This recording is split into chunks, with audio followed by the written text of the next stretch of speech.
The world stood on a precipice.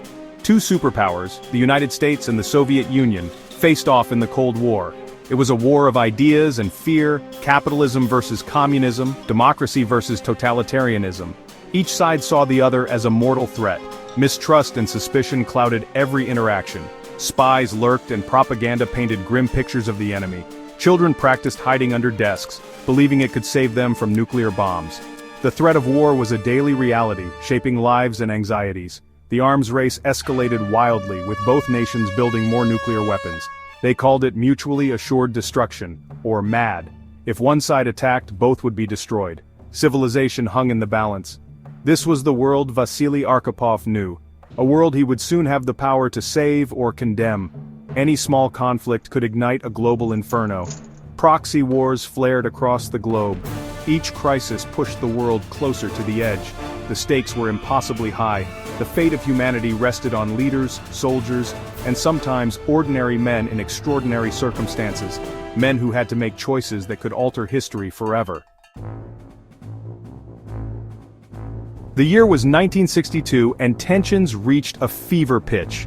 Cuba became the flashpoint as Fidel Castro aligned with the Soviet Union. The Cold War was now at America's doorstep. The Soviet Union secretly placed nuclear missiles in Cuba. These missiles could reach American cities in minutes. It was a bold gamble by Soviet Premier Nikita Khrushchev. He sought to counter American missiles in Turkey. American U-2 spy planes captured undeniable proof of missile launchers. President John F. Kennedy faced an agonizing choice. An airstrike or invasion could trigger nuclear war. Kennedy addressed the American people, revealing the missile's existence. He announced a naval quarantine of Cuba. Soviet ships were on their way. Would they challenge the blockade? Would shots be fired? For 13 days in October, humanity stared into the abyss. The Cuban Missile Crisis had begun, a terrifying chapter in the Cold War. The Soviet plan, Operation Anadir, was a massive secret undertaking. Thousands of Soviet troops and nuclear missiles were sent to Cuba. The goal was to challenge American dominance in its own backyard. A critical part of the plan involved the Soviet Navy.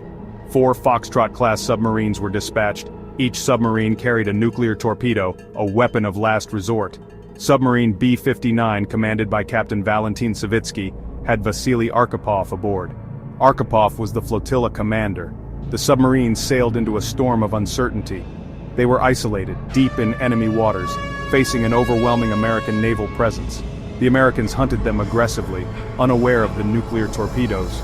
The submarines were the hunted, their mission to remain undetected. The Cuban Missile Crisis changed everything.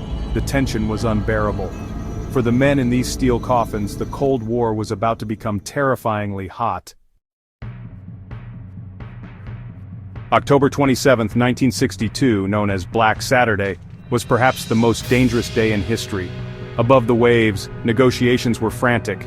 Below, the situation deteriorated rapidly. The American naval blockade was in full effect. U.S. Navy destroyers patrolled relentlessly, searching for Soviet submarines. Submarine B-59, with Captain Savitsky and Vasili Arkhipov aboard, was detected. The submarine was surrounded with no easy escape. The American destroyers began to drop depth charges. These were signals to force the submarine to surface. But for the men inside B-59, the explosions were terrifying. Inside, conditions were hellish. Temperatures soared, and carbon dioxide levels were dangerously high. The crew was exhausted and running out of breathable air. It was a pressure cooker, testing the limits of human endurance. Communication with Moscow was lost. B-59 was deaf to the world above. They had no updates on the crisis. The lack of information fed their worst fears. The crew was pushed to the brink of exhaustion. The relentless pursuit by American forces took its toll. Captain Savitsky was under unbearable pressure. He believed the Americans were trying to sink them. In his mind, the final battle had begun. The American tactic of using signaling depth charges was a gamble. The message was ambiguous to a crew convinced they were at war. The psychological impact was profound. It created an atmosphere of desperation. It pushed the commanders of B-59 towards a decision that could have had catastrophic consequences. Captain Savitsky reached his breaking point. Convinced World War III had started, he ordered the preparation of the nuclear torpedo.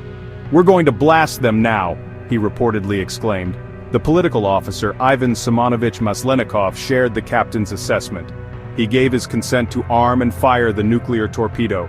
With Maslenikov's approval, only one more consent was needed. The fate of the world now rested on the shoulders of a third man. Vasili Arkhipov's approval was also required. The torpedo contained a warhead with a yield of approximately 15 kilotons. Firing it would have destroyed the American destroyers and the USS Randolph. Such an attack would have been seen as the first nuclear strike by the Soviet Union. The American response would have been swift and nuclear. The world would have plunged into an atomic holocaust. Vasili Arkhipov stood against the tide of fear and fury. He was the second in command of the submarine flotilla. His position gave him equal authority to Captain Savitsky. While Savitsky and Maslenikov were ready to unleash atomic destruction, Arkhipov was not convinced. He urged caution and questioned their assumptions. Arkhipov argued passionately against firing the torpedo. He pointed out that they had no definitive proof that war had begun. The depth charges, he reasoned, might be signals, not attacks. He insisted they could not act on incomplete information. A fierce argument erupted in the cramped control room. Savitsky was adamant, but Arkhipov remained steadfast. He refused to give his consent. Arkhipov's calmness and logical arguments eventually prevailed. He persuaded Savitsky to surface the submarine, to await orders from Moscow, to choose de-escalation over annihilation. In that moment, one man's courage saved the world from nuclear war. Because Vasili Arkhipov refused to authorize the launch, the nuclear torpedo remained unfired. Captain Savitsky could not proceed without Arkhipov's agreement. The submarine surfaced, surrounded by American naval vessels. Once surfaced, B-59 made contact with the American destroyers. There were tense moments, but no shots were fired. The immediate crisis aboard the submarine had passed. The Americans did not board the submarine.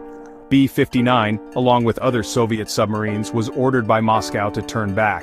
They began their journey home, leaving the Cuban crisis zone. The world above remained largely oblivious to the drama beneath the waves. The Cuban Missile Crisis continued for another day, but the immediate threat of a submarine-launched nuclear strike was neutralized.